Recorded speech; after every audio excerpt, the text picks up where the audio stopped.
English translation, 158th, contact. Sunday, 3rd January 1982, 11:46 hours. It is nice that you have brought me into the ship once again. I think it is better for today, as quite a few persons are present. There you may be right. But now, what did you think about our meeting, or how has it affected you? You have fulfilled your task well and used the right words, but I thought that you should have raised your voice more on some issues. So to what extent, then? It would have been appropriate to make clarifications regarding the cooperation of the individual group members, which I had, nevertheless, clearly explained to you. This is the only way to separate the corn from the chaff. It is indeed unfortunate, but it seems to be the only language that the Earth human understands. Some group members in no wise fulfill, not even in the slightest manner, the demands given to them, making them useless for the group and for the mission. Only profit lies in their mind, but not a will for cooperation and for study. And also in financial terms, only a bare minimum is contributed, even though their wealth and income would allow them to contribute a multiple of the set amount.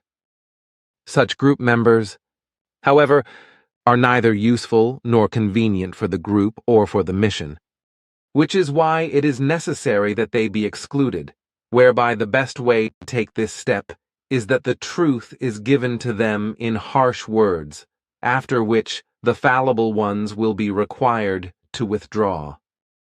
By law, so according to the statutes, these group members would have to be obliged to provide their necessary services in equal solidarity, which should be waived nevertheless because their minds would not change due to laws that require them to provide supportive output.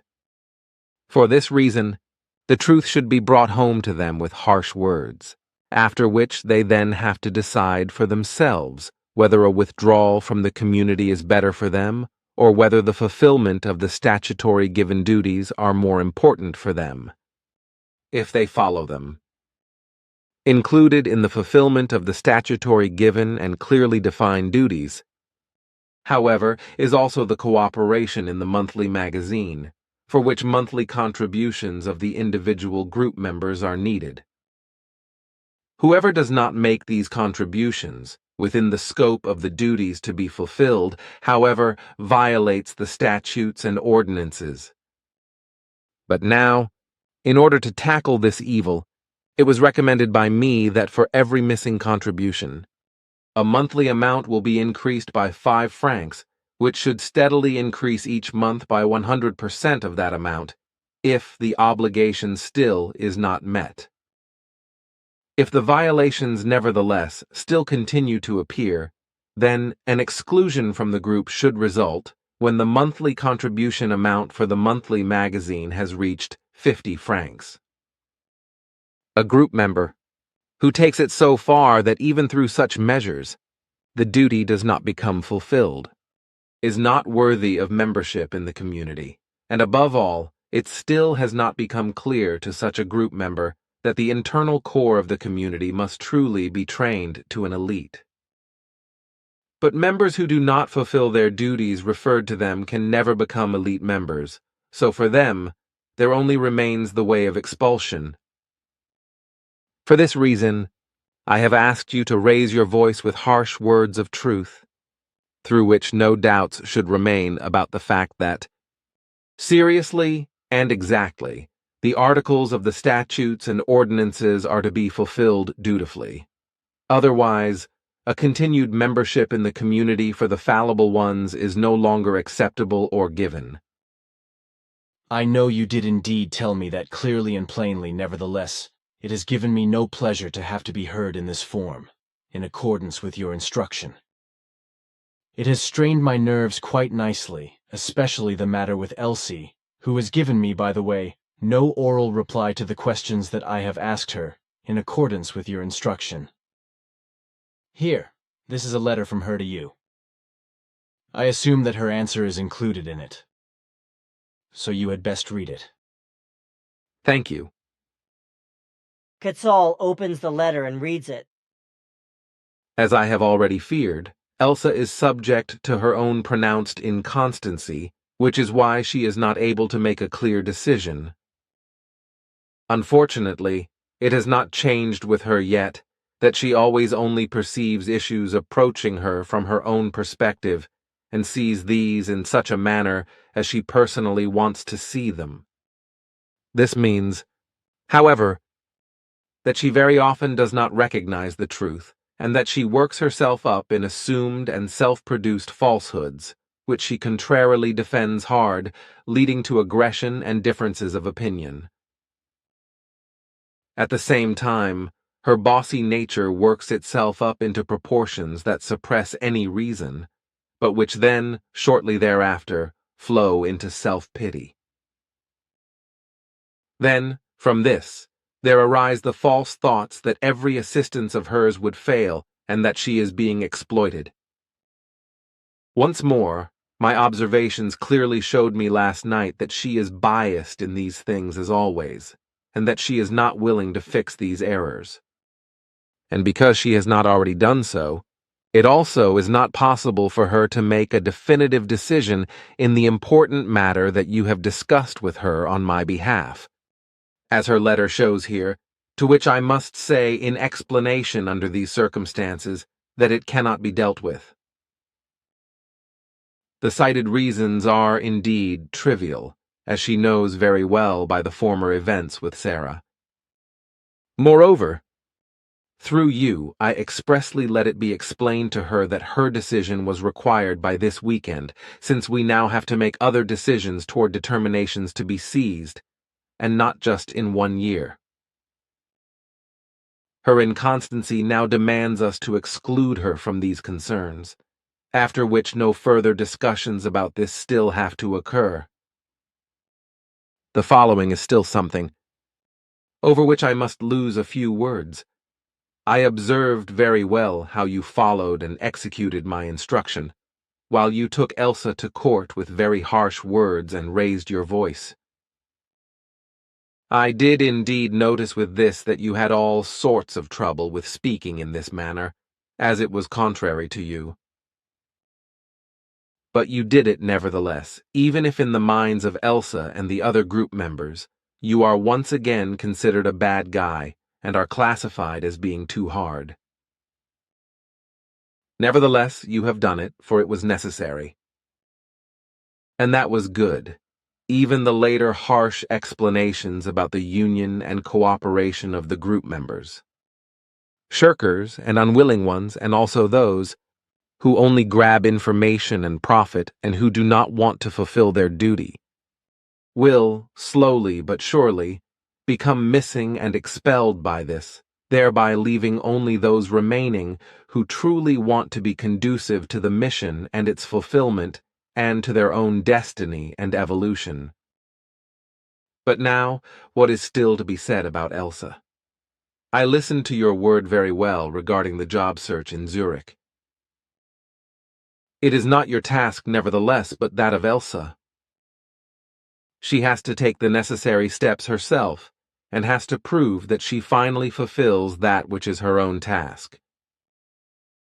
Each of your words was of logical and hard clarity, and was also fully justified, which must also be clear to her.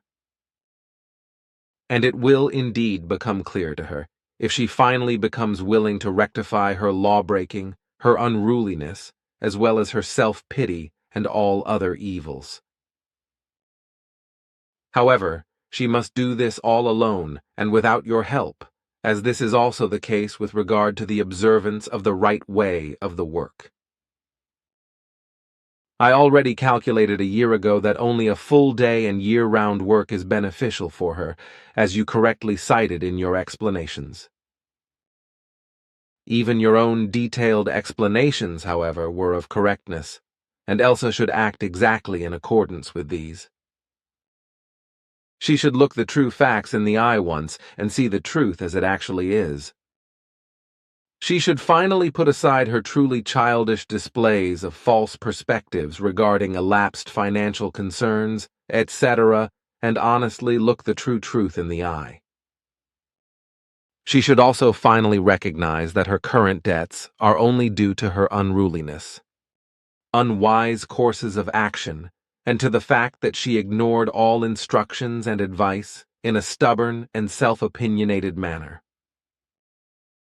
But now, she has to work herself out of this by her own strength, and help from a group member would not only be inappropriate for her, but also wrong. Due to corresponding help, she would not recognize or correct her errors, and would learn nothing. This recognition can only come to light if she now, by her own initiative, repairs the damage caused by her irrationality. This is, however, also true for the job search, which is why I must consultatively prohibit you from helping her with this. And if she is actually willing to follow my and your advice, then she will already find the job that's important for her by tomorrow. Nevertheless, you have to keep out of this, for it is neither your task, nor would it be beneficial for Elsa, who has to take the necessary initiative herself. And to say more about this would be superfluous. There remains only one word to say about Roland, for whom things should remain in such a manner as I have advised you. Our discussions have not produced any new results, so the observance of my advice represents the best way. That is about what I have thought to myself. But now a question. Did you see the different reactions after I had recited my speech at the meeting? Yes, there was a lot of astonishment.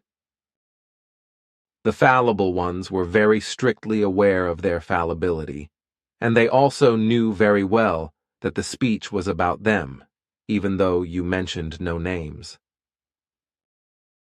Their exclamation, that they want to request their expulsion, was just a pure, completely natural reaction. Only Roland seems to be unaware of the consequences, because his mental laziness and his unwillingness to produce a concentrative implementation of a change to the better do not allow him to recognize the truth. This also means that he is not capable of adapting himself to the meditation, which is also why the Sohar Center must remain closed to him. For him, I can also now give you the exact information regarding his necessary work time, as in the meantime, I have calculated it exactly. His time is 11 hours and 38 minutes, so he has the highest rate among all group members. If he now does not strive further toward a continuing and advanced education in every respect, however, then he will become unbearable for the community, after which he would then have to be expelled from it and would have to move away from the direct area of the center. His actions have a demoralizing effect on the group members, which cannot be borne for a long time. If he does not strive to do this, then his exclusion would have to occur after some time, as well as his departure. Preventing this, however, is solely within his power. I know. I have also made that clear to him. You must act in such a manner if you want to attain the original state again, as it prevailed at the beginning of our contacts. That is clear to me, and since you grant us this opportunity, together with yourselves, all those who are knowing in these matters also strive for that. There are, after all, still many long-established group members who have witnessed everything from the outset. The effort will therefore not diminish.